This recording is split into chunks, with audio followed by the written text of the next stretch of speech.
Aloha, I'm Monroe Murdoch, broker owner of Love Hawaii Realty and Love Hawaii Villas.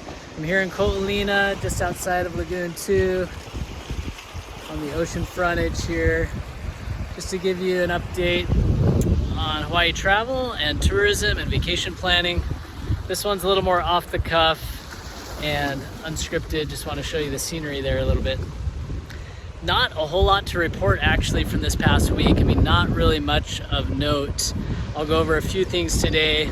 Really, the biggest thing is we're still awaiting official update from Governor Ige relative to a plan to reopen Hawaii tourism. June 16th, we have inter-island travel reopening, and there's still no date yet in mind for opening up travel outside of Hawaii. The 14-day mandatory quarantine is still in effect, and that will be lifted for the inter-island travel on June 16th, but otherwise applies to everyone else. So for the time being, we're just waiting and watching. Local businesses, many are opening. Restaurants have started to do some dine-in services. The Aloha Stadium swap meet will be opening up on June 13th. Some other locations, businesses have opened. Wet and Wild Water Park, Kualoa Ranch, I believe, is open or can open now. And so we're just seeing in the coming days and weeks, we'll see more and more businesses being able to open up. However, without the travel coming to Hawaii, many businesses will not open. It just won't make sense for them to. And so the big update we're waiting this week, which should come at some point from Governor Ige, is to announce the plan for reopening tourism. What we have seen in the way of news articles that I will link to in this update are, University of Hawaii professors and economists weighing in, doing their research and analysis. I mean, we're really hearing more from the academic community than we are from our own officials right now.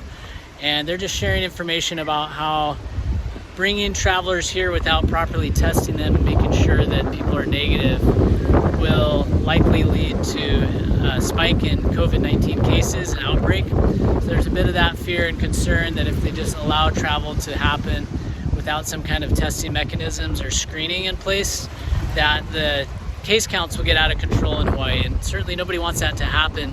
But we also need tourism to start reopening soon because so much is at stake with so many businesses, hundreds of thousands of people out of work here in Hawaii, and effectively the highest unemployment rate in the country if you take into account all the unemployed people who may be temporarily employed through PPP funding, the Paycheck Protection Program. Once those funds run out, we'll see the unemployment rate go even higher. There are some other articles linked to in the description here that you can reference and take a look at, but really not a whole lot new to report. Have been some new cases in Hawaii as reported recently, but the majority of cases have been relatively mild and most people having been released from isolation. And the total death count for Hawaii is still sitting at 17, where it's been for quite some time. So we are fortunate to have some of the lowest case counts in the country. We are just awaiting updates. It's really anyone's best guess right now when mainland or foreign travel could resume. We are expecting it may not be until sometime in July at the earliest, maybe mid to late July, or even into August. I mean, it's anyone's best guess really right now. And that's really been the challenge, is that we're lacking in the updates from the governor and the clarity, and they've had many months, 2 to 3 months now, to figure it out and have yet to be able to figure something out as far as the legitimate game plan. So that has been frustrating and disappointing. We understand there's a lot at risk, but there's also a lot at stake if they fail to effectively open Hawaii's travel economy soon enough.